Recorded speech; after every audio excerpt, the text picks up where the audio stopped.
Hello, ladies and gentlemen, and thank you for joining us. The following presentation will be a discussion regarding minimally invasive treatment of brain and spine using radiosurgical techniques. Dr. Jason Sheehan from University of Virginia will be our discussant. Thank you. It's my pleasure to be here, Aaron, and thank you for inviting me. I'm, I'm going to talk a little bit about minimally invasive approaches to brain and spine disease, and in particular really focus on radiosurgical applications in modern-day neurosurgical practices. If we think about the definition of minimally invasive approaches, really it boils down to this, as depicted on the slide, the notion of avoiding hopefully some of the pitfalls of an open surgery and using indirect observation to reduce trauma and to minimize hospital stays as well as associated costs and comorbidities that can arise from open procedures. Certainly in neurosurgery, we don't think of putting a Band-Aid over patients, and in radiosurgery, we don't use those types of dressings, but the whole concept of using minimally invasive approaches has been one that our discipline has come to embrace. When we think about other fields in minimally invasive approaches, we certainly think about general surgeons who use laparoscopic approaches, orthopedic surgeons who do arthroscopic procedures, percutaneous approaches, which we do some of in neurosurgery. Certainly we do a lot of endovascular approaches for aneurysms and arterial venous malformations. And in some instances, we even use robotic surgery, and certain radiosurgical devices use robotic approaches as well. Here depicted here is a typical laparoscopic surgical case for a general surgeon, and here is a robotic case of for instance, a urologist who might be doing robotic surgery with the Da Vinci. Well, why do we do minimally invasive approaches? Certainly, we know all too well that opening up the head when it might be able to be avoided can convey to patients a better chance of a favorable outcome. Here, a very insightful work entitled When the Air Hits Your Brain, detailing the tales of neurosurgery by one neurosurgeon. We can think of it, though, as being a rather complex approach, almost like building a ship in a bottle. It's not easy to do minimally invasive approaches within the brain and the spine. Over the last 3 decades, there have been substantial advances that have allowed us to do minimally invasive approaches and to do radiosurgery in centers throughout the world. First being the application of stereotactic capabilities in the 1980s, the idea of using routinely stereotactic data sets and frames to more precisely and safely guide our surgery. And then in the 1990s, with the proliferation of CT and MRI, we all of a sudden had a ability to guide radiation beams in a way that utilized those stereotactic principles, but with image guidance in a way to reduce risks and really truly be minimally invasive. Well, what does the term stereotactic radiosurgery mean? If we think about it in the context of the underlying words, stereo is Greek for stereos, for meaning three-dimensional. Tactic is Latin for tactus, or to touch, and radio is Latin for radius, or beam. And really what we hope to do is to touch a very small area within the brain, an area that's causing problems for the patient, maybe pathologic tissue or tissue that's firing too much, and to cause very little in the way of ripple effects in the surrounding brain tissues. If we think about it in the context of a simple analogy here, you can think about this child trying to harness the rays of the sun with a magnifying glass, and that harnessing of those rays allows him to burn a leaf. Certainly, I have a brother who's a neurosurgeon, and when he and I would play as children, if we both had magnifying glasses, it was easier to harness the rays of the sun and to collimate them on a leaf and to singe it in a way that wouldn't cause damage if we held our hand in between the magnifying glass, but it would cause damage to the leaf itself at that focal point of both our magnifying glasses. Lexell embraced this principle of stereotactic radiosurgery in the early 1950s. It was really in the 1960s he developed the early Gamma Knife, and this is the latest version of the Gamma Knife, to Gamma Knife Perfection. Certainly there are other radiosurgical tools that can be used, and we'll touch upon those briefly.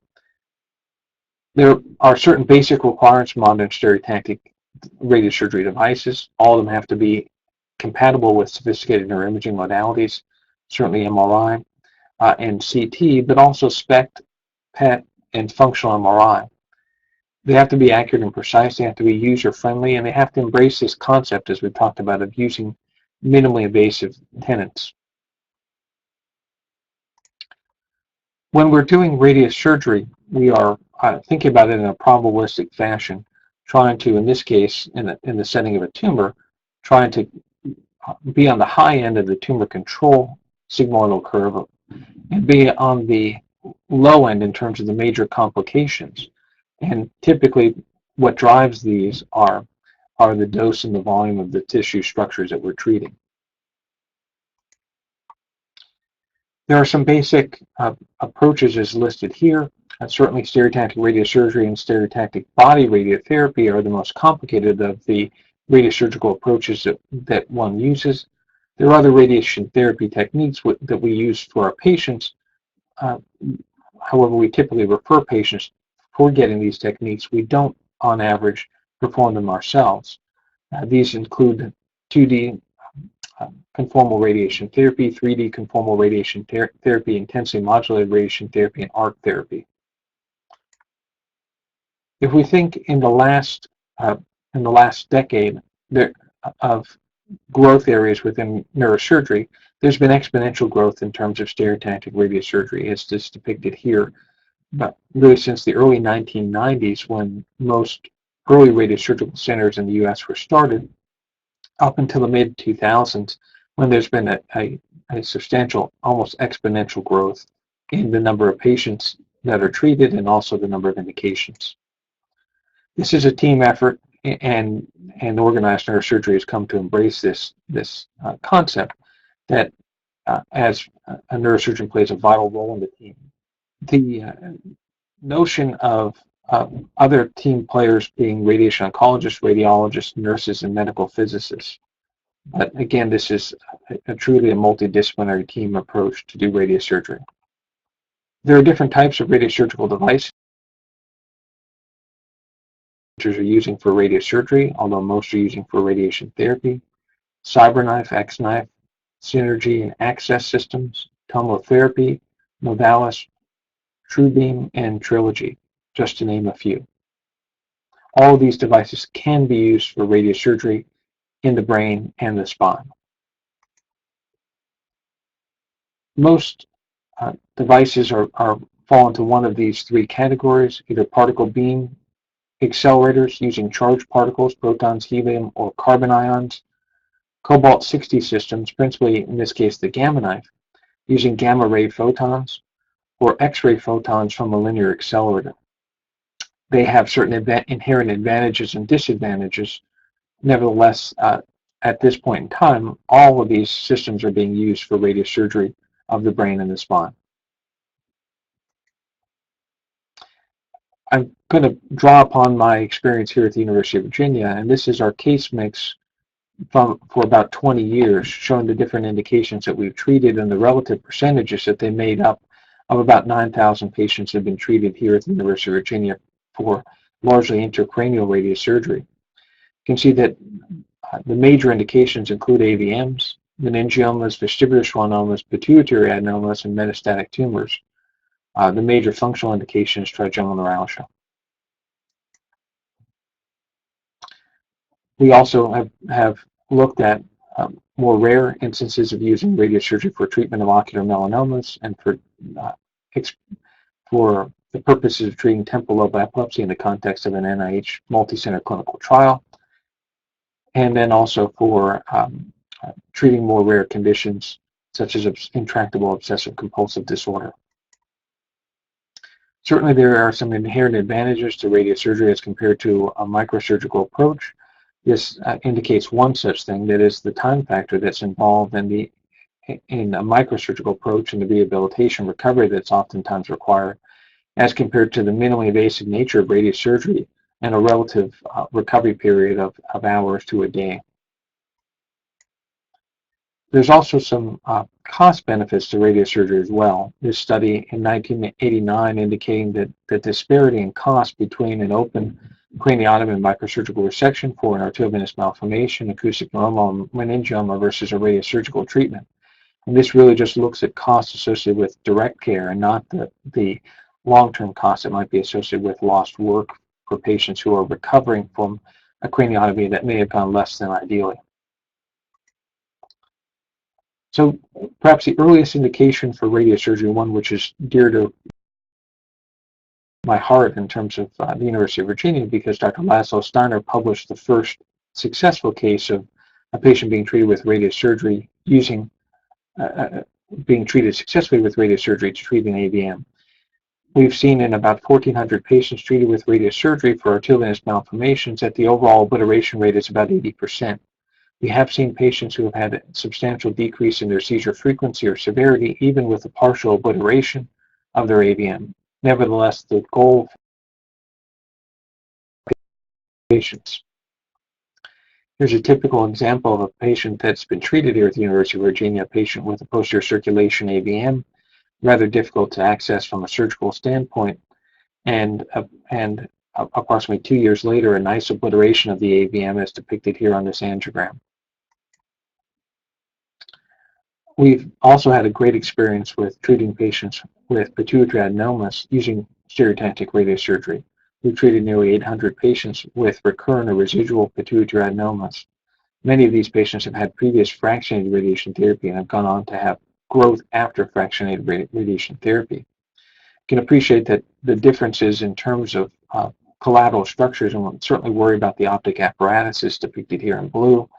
We can see all too well the carotid artery in the cavernous portion of it, and then the pituitary adenoma here depicted in yellow. We've seen excellent rates in terms of growth control for most patients that have non-functioning pituitary adenomas, upwards of 90%. Endocrine remission rates, though, are a little bit less favorable and hovering around 50% for acromegalic and Cushing series. Most endocrine remissions occur within 1 to 2 years after radiosurgery, which appears to be substantially faster than that with external beam radiotherapy, which in general affords endocrine remission rates on average about 4 to 5 years after radiation therapy. Here's a case of a patient with an invasive pituitary macroadenoma that was treated. She had a case of Cushing's disease, and the tumor had been previously resected 2 additional times.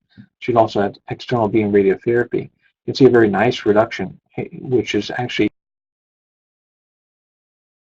in the cavernous sinus and in the sella. This is a more typical response. We see here a pre-radiosurgical treatment of a patient with a non-functioning pituitary adenoma that invades the right cavernous sinus. It's very close to the optic apparatus, but still could be safely treated with radiosurgery.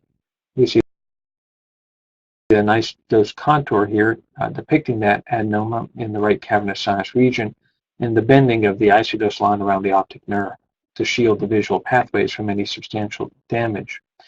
And here, 2 years after radiosurgery, a nice reduction in the size of the adenoma and an increasing gap between. We also see in modern-day radiosurgery a great indication for treating patients with moderate to small acoustic neuromas. We at the University of Virginia have had experience with treating more than 400 patients with vestibular schwannomas and have long-term follow-up on these patients. Overall, we've seen about a 95% tumor control rate, of which 81% will go on to decrease and decrease by more than 15% by volume. We've seen a less than 1% risk of facial weakness and about a 65% chance of preserving useful hearing if a patient has it at the time of radiosurgery.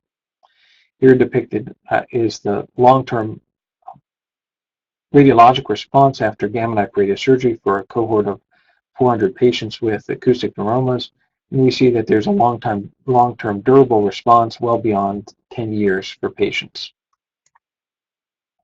This represents a schematic of the challenges of a patient with a moderately sized acoustic neuroma, in this case stretching the 7th nerve and coming close to the 5th nerve, and to a degree displacing some of the brainstem and cerebellum. We do know very well that a higher dose affords a greater chance of regression of the acoustic neuroma, but also conveys a greater chance of causing some cranial neuropathies. And this slide here, depicted from work at the University of Pittsburgh, indicates well that doses above 15 gray conveyed a substantially greater risk of neuropathy as compared to doses below 14 gray to vestibular schwannomas. And typically in the modern era of radiosurgery, we use doses of between 11 to 13 gray to the margin of the tumor. This is a typical dose plan of a patient with a small to moderately sized acoustic neuroma with an intracanalicular component. You can appreciate the nice conformality and the steep dose fall off from the 50% line here in yellow to the 20% line here in green.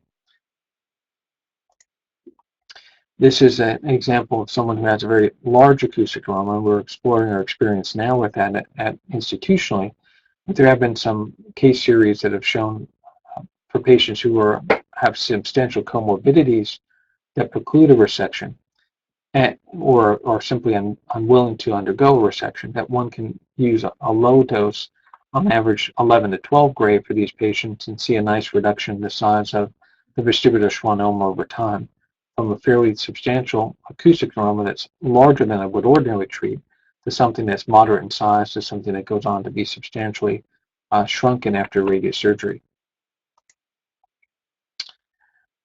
We also have treated an awful lot of patients with skull-based tumors, principally meningiomas. We've on occasion treated patients with convexity meningiomas. Most of these meningiomas are amenable to some degree of resection, but maybe an incomplete resection. We know with radiosurgery that when we're treating small to moderately sized meningiomas, that the overall control rate for meningiomas is approximately 95%. Here's a typical example of a patient with a paracellular meningioma that was treated with gamma knife radiosurgery. You can appreciate that this tumor does, in essence, encapsulate the carotid artery on the left, and the difficult challenge it would be to access this entire tumor, but a very nice approach that can be done with gamma knife radiosurgery, where one can, with relative immunity, go into the cavernous sinus and treat this component of the tumor as well as the middle cranial fossa and posterior fossa components of the meningioma, with a nice regression of the meningioma over the time span of about 3 to 4 years. The major functional indication for radiosurgery currently is the treatment of patients with trigeminal neuralgia. Typically, when we think about trigeminal neuralgia in young patients, we treat them with a microvascular decompression. But for patients who are older or unwilling to undergo a microvascular decompression because of substantial comorbidities or patient preference, one can target the root entry zone of the trigeminal nerve and typically afford patients relief within about 2 to 6 weeks after radiosurgery. We noted in our institutional experience that about 90% of patients had substantial relief within 1 year. Typically, the targeting is of the trigeminal nerve occurs at that transition between central myelin and peripheral myelin, and a small isocenter, typically a 4 millimeter isocenter or a 3 millimeter isocenter, is used right at that root entry zone of the trigeminal nerve as it comes into the brainstem. An example of a patient that I think was reasonable to treat with gamma knife radiosurgery for trigeminal neuralgia is this patient. He was a 63-year-old who had right V2 and V3 pain. He'd had trigeminal neuralgia for more than 12 years. At the time he presented, he still had reasonable relief with Tegretol, but was finding it difficult with certain chewing movements and difficult to smile without eliciting pain. He had had a previous glycerol injection, which only gave him short-term relief, but did give him some relief of his pain, but that pain had gradually come back after the glycerol injection. He then underwent radiosurgery to treat that affected trigeminal nerve and received a dose of 80 gray to a very small volume of that affected nerve. This is a typical response that we get a patient three weeks out noting substantial relief of his pain. You can appreciate he sent this picture allowing me to use it, but he in a very natural smile and without any pain. He's been more than a year out now without any pain and off all medications. Certainly there can be a wearing off effect of this approach, and we do need to be wary of that and may have to reapply this approach in some patients. Perhaps the biggest indication for expanding indication for radiosurgery has been the treatment of brain metastasis. Most brain metastases occur by a hematogenous spread, although some can occur through a leptomeningeal spread. You can appreciate that these are well demarcated and generally spherical and generally of small volume. When we think about the sheer number of patients that have brain metastasis, it's staggering as compared to any other histopathology that affects the brain. On an annual incidence in the U.S. of new patients with brain metastasis has been reported to be as high as 300,000 to as low as 170,000. But this still represents a substantial increase as compared to patients even with high-grade gliomas. We know that about 20 to 30% of patients that have metastatic cancer will go on to develop metastasis to the brain or the spine, and that the average age of onset is about 60 years. Median survival historically had been about 6 months, and the typical histopathologies that lead to brain metastasis are lung, breast, melanoma, and gastrointestinal cancers. Historic treatments are surgical resection, which neurosurgeons played obviously a major role. The use of corticosteroids, whole brain radiation therapy, which we would let our radiation oncology colleagues perform, and systemic therapies, principally chemotherapies that would be administered intravenously, but occasionally intrathecally. There have been some studies that have looked at the role of surgery versus whole brain radiation therapy and radiosurgery. Here's one that was published in Cancer. It was a German study that looked at patients with solitary brain metastasis under 3 centimeters in size. And those patients depicted here on the Kaplan-Meier plot had no difference in survival between those patients who were randomized to the surgery alone arm versus the radiosurgery alone arm. Certainly there are patients that in the radiosurgery arm had less dependence upon steroids and a better quality of life as compared to those patients who underwent resection followed by whole brain radiation therapy. When we think about local tumor control rates after radiosurgery, radiosurgery affords a high rate of local tumor control, even in radiation-resistant tumor histologies. Tumor control rates locally, that is in those areas that we treat with radiosurgery, are between 85 to 96%. Some of this depends upon the tumor histology, but also upon the volume and the location of the tumors that we're treating. We know that improved survival is afforded by addition of radiosurgery and occasional whole brain radiation therapy for some types of patients. When we think about factors that influence tumor reduction, certainly the smaller the tumor, the more likely it is to respond and shrink after radiosurgery. Cystic tumors respond less well in terms of reduction, and in some instances, we will go ahead and stereotactically aspirate the cyst and then treat the mural nodule and rim of the cyst with radiosurgery, seeing a nice reduction as is depicted here in this set of figures, going from the preoperative MRI here in A to the aspiration and radiosurgery in B, the 6-month follow-up showing a nice reduction in the size of the overall mass. And certainly a greater tumor dose appears to afford a greater chance of tumor regression. Whole brain radiation therapy has traditionally not had a tremendous role in the control of patients with radiation-resistant tumor histologies such as melanoma or renal cell carcinoma.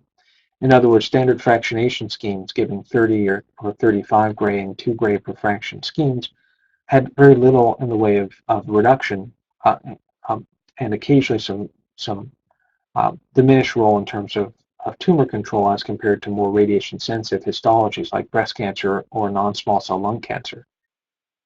Radiosurgery, though, can overcome these radiation-resistant tumor histologies and afford excellent chance of tumor control and regression.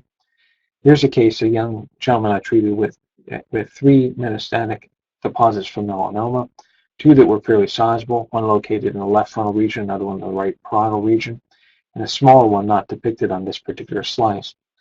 And then the patient had a KPS of 100 despite these 3 metastatic lesions and was treated with radiosurgery and had a very nice regression of all 3 treated metastatic lesions. These 2 significantly large ones showing nice regression 7 months after radiosurgery. Other factors that affect survival have been shown to be related to younger age, a higher Karnofsky performance status, no pre-existing neurological deficits, no active systemic disease, and certainly those patients that had mass effect, that they underwent a resection for relief of that mass effect. Again, we note that over a fairly wide volume of metastatic deposits that radiosurgery offers an excellent chance of controlling the growth and actually causing it to regress over time. Here's plotted local tumor control rates as a function of volume. Small volumes being under 0.5 cc's and large volumes up to about slightly more than 14 to 15 cc's can be treated generally safely and effectively with radiosurgery, controlling the growth within that treated volume. When we look at things that affect tumor volume outcome on follow-up imaging, we notice that most of them will go on and be unchanged or decreased in size. About 10% will go on and increase despite a seemingly effective or seemingly reasonable radiosurgical plan. And some will go on and dramatically disappear, like I've shown in some instances, up to about 21%.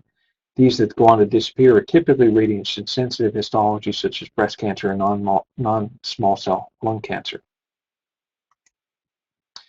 Here's a case of a tumor disappearance, a patient who has a solitary metastatic deposit that measured 3.4 cc's at the time of radiosurgery.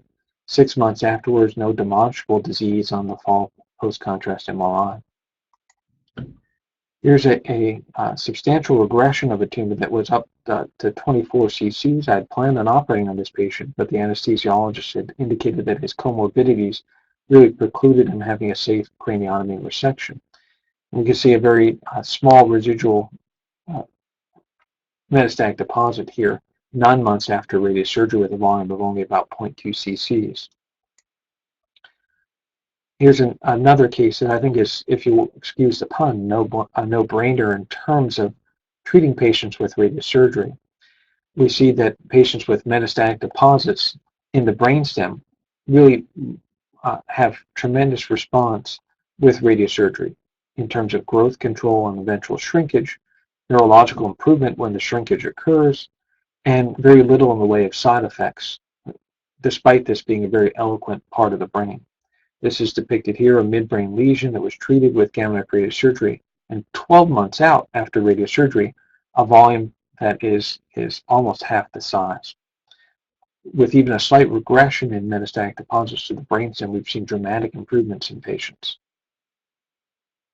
from a clinical standpoint. One of the arguments in favor of radiosurgery has been that radiosurgery appears to give a chance to avoid neurocognitive and neuropsychological problems that are oftentimes associated with the addition of whole brain radiation therapy to patients with stage 4 cancer and brain metastasis. This was a pivotal study that looked at the randomization of patients to either radiosurgery and whole brain radiation therapy or patients with randomized to radiosurgery alone. These were predominantly RPA class 1 and class 2 patients with 1, 2, or 3 brain metastases. The study that Dr. Chang reported in Lancet Oncology was stopped early because there was a noticeable difference in neuropsychological testing and neurocognitive testing, in particular uh, executive functions, between those patients who underwent radiosurgery versus those who had radiosurgery and whole brain radiation therapy.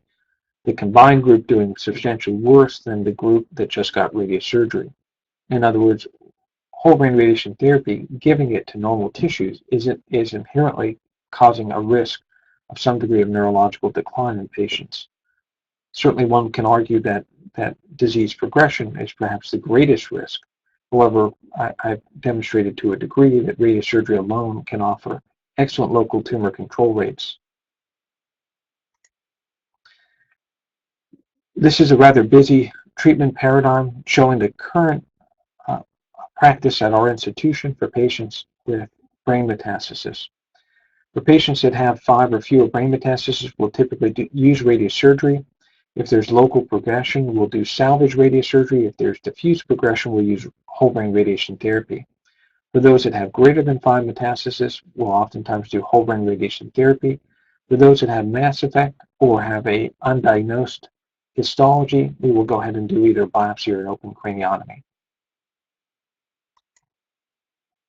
Again, looking at cost effectiveness of what we do, when we think about microsurgery versus radiosurgery for treatment of patients with different histologies, such as meningiomas in this case, we see a tremendous cost benefit for patients who are undergoing a surgical case. But I do think that in modern healthcare era, we're going to have to be cognizant of the cost that the cost-effective medicine that we're providing our patients. And if all things being equal, a patient is equally indicated for microsurgery or radiosurgery, that we have to think about the cost that we're charging to the healthcare system if we perform one versus the other. This is a case looking at cost of radiosurgery versus whole brain radiation therapy in that cohort of patients that had multiple brain metastasis. And the quality adjusted life year for radiosurgery as compared to whole brain radiation therapy, it was substantially more cost effective to deliver radiosurgery alone as compared to whole brain radiation therapy, even if one factored in the need for salvage radiosurgery for patients that had distant brain metastasis formation.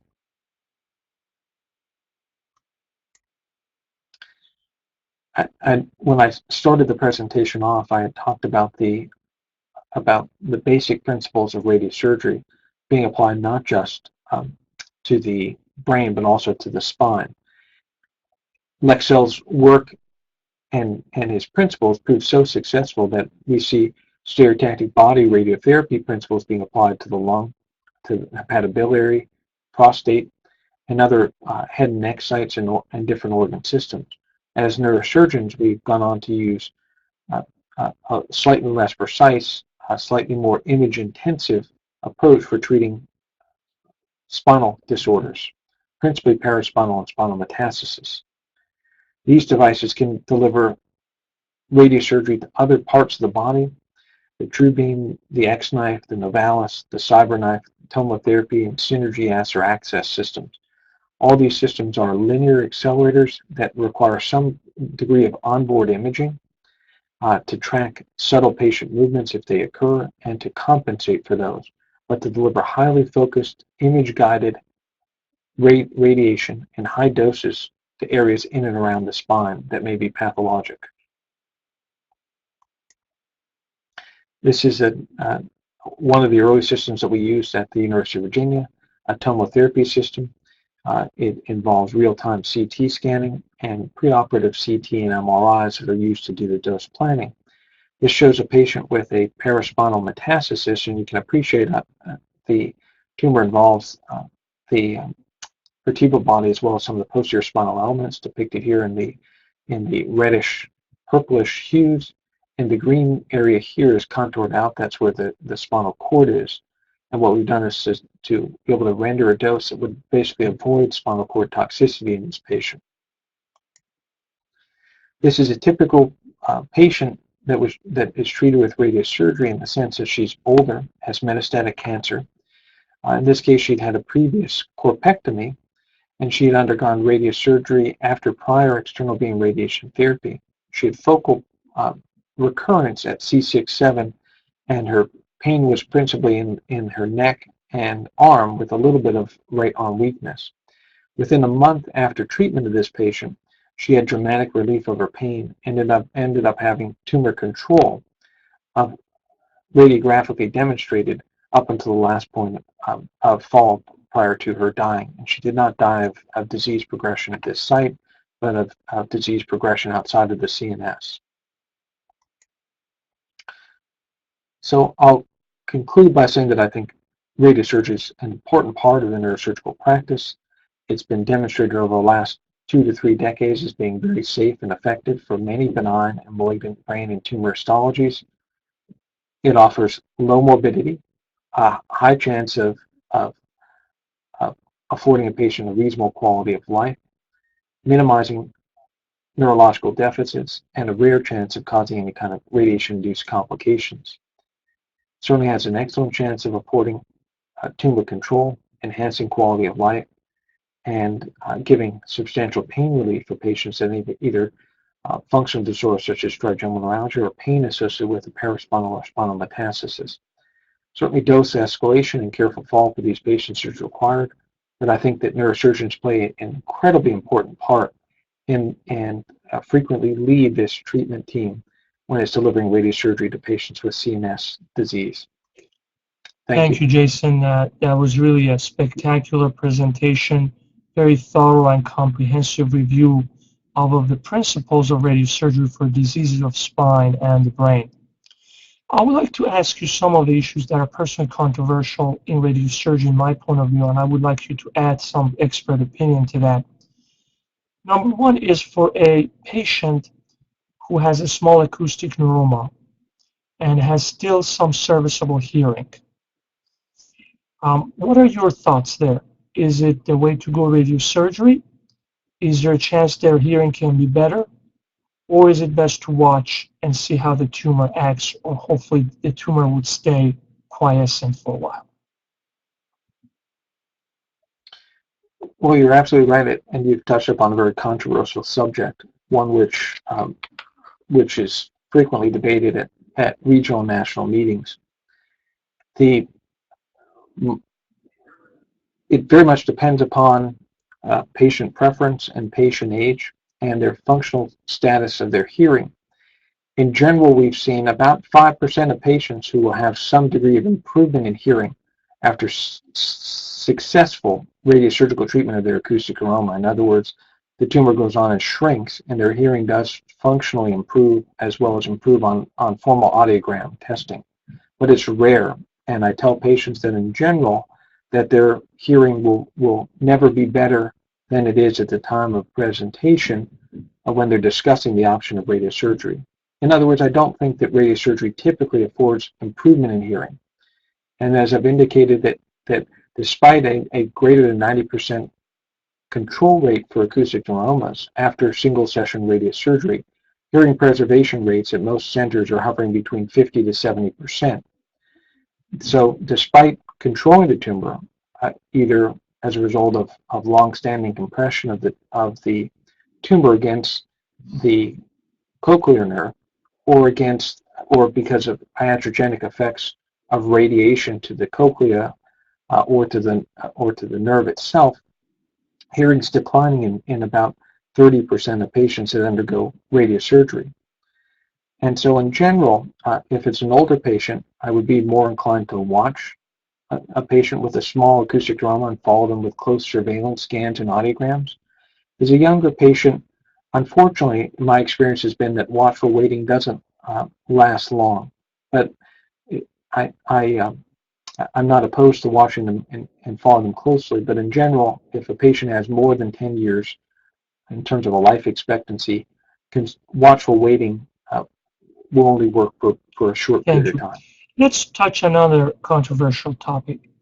You described a case of a 63-year-old male, very typical trigeminal neuralgia. or let's make it 58, let's put it that way, and they undergo medical treatment or refractory. Let's discuss microvascular decompression versus radiosurgery. What do you quote as the recurrence rate of pain for patients who undergo radiosurgery for trigeminal neuralgia? Well, first and foremost, for patients who are under the age of 60 who who present with trigeminal neuralgia refractory to medication, I tell them that we really need to come up with a lifetime strategy for dealing with their trigeminal neuralgia. And that is that they will need at least one surgical intervention and maybe perhaps multiple interventions over a projected life expectancy in the US of more than 2 decades. And so I usually encourage patients to consider strongly a microvascular decompression first and foremost if they don't have comorbidities that preclude them from that. I typically think of age as a general barometer of comorbidities, although obviously it's not necessarily the case. And there are some healthy 70-year-olds who could easily undergo a microvascular decompression, and there are some rather sickly 50-year-olds who shouldn't undergo a microvascular decompression. So I think you've got to look at age as being one indication, and then obviously do a more thorough assessment of the patient's comorbidities. In general, I think of microvascular decompression as being a longer and more about radiosurgery as being a shorter term, although lower risk chance of giving patients pain relief. We've seen in our institutional experience that pain relief usually wears off in about 20% of patients that had initial pain relief at 1 year. We've seen about a 20% reduction, so that at 3 years, only about 70% of patients have dramatic relief of their pain after initial treatment with radiosurgery. So there's a wearing off effect with radiosurgery that seems to me, in my experience, to be greater than that with microvascular decompression.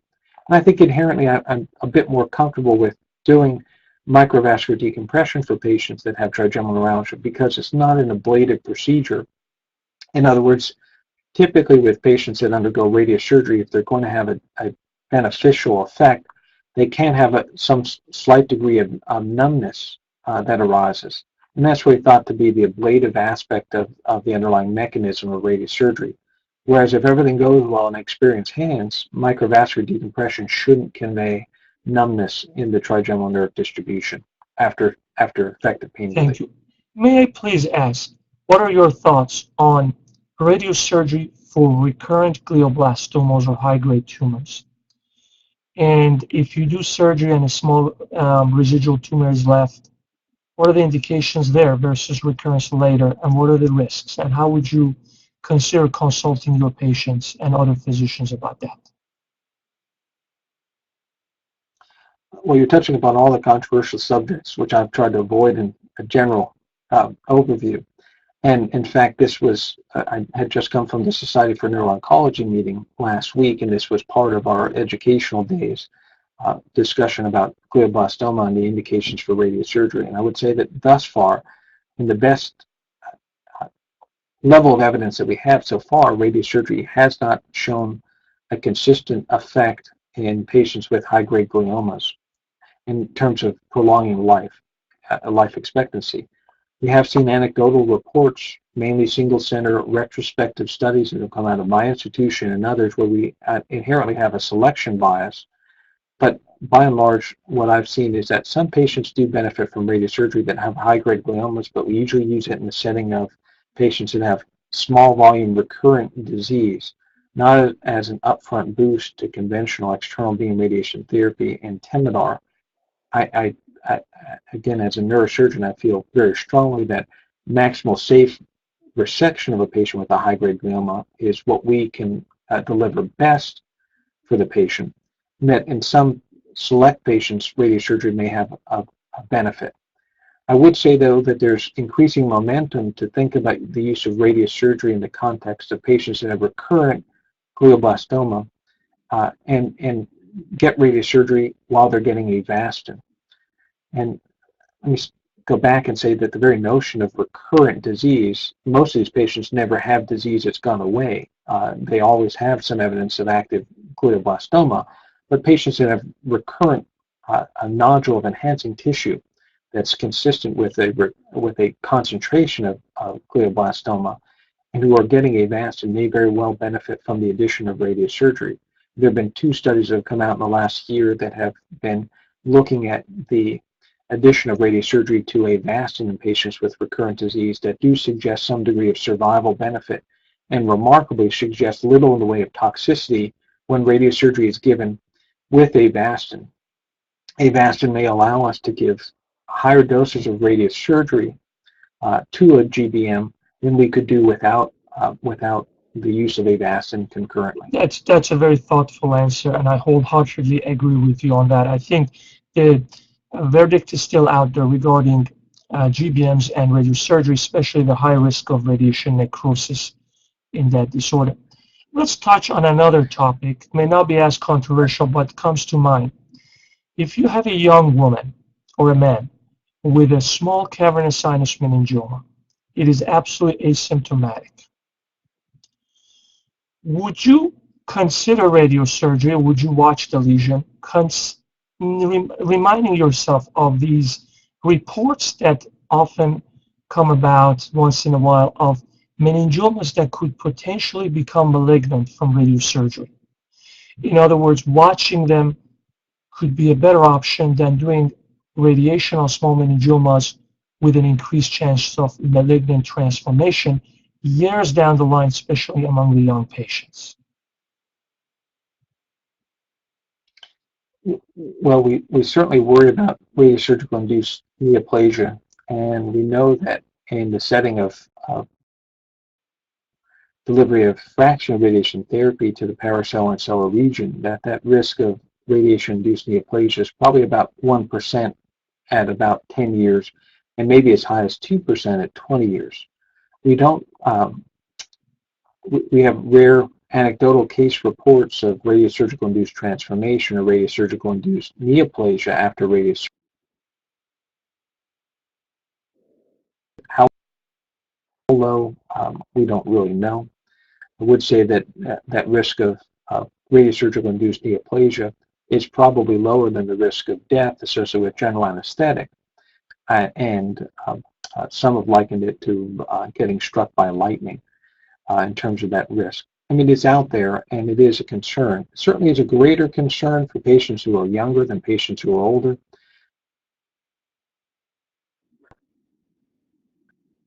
That particular tumor histology, if someone has a small meningioma, I'm more inclined to follow them and to get radiologic imaging that helps us to map out the growth of that tumor and then to treat it when there's evidence of some degree of growth and or when there might be any concern about a neurological sign or symptom that could be arising. To microsurgical resections, as I've said numerous times, obviously in the hands of someone who's competent at traversing the paracellular region.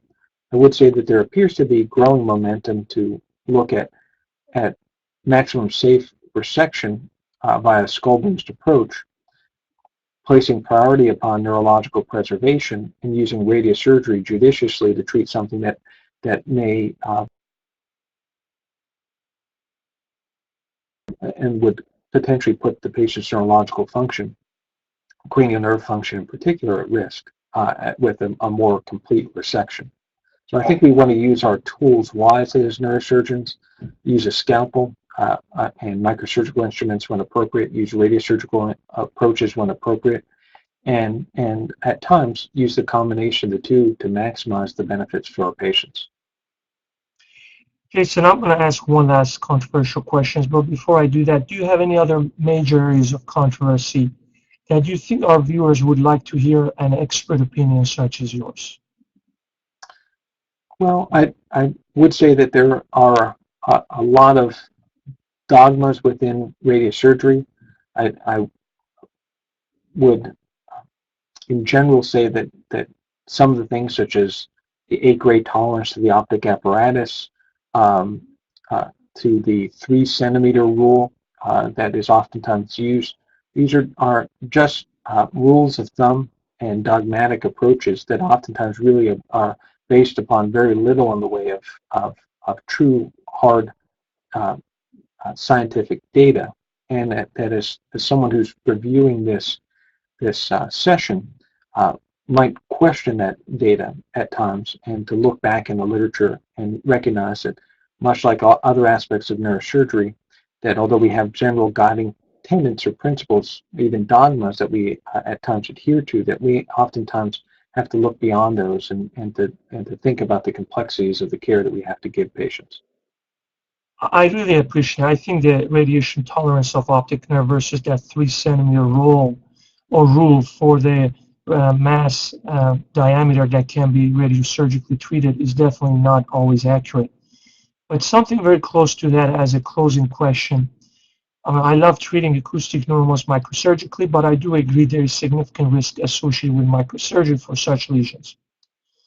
For lesions that are above 3 centimeters, going back to the 3 centimeter rule, do you strongly believe that if there is no evidence of brainstem compression, that radiosurgery will play a major role on acoustics that are larger than 3 centimeters?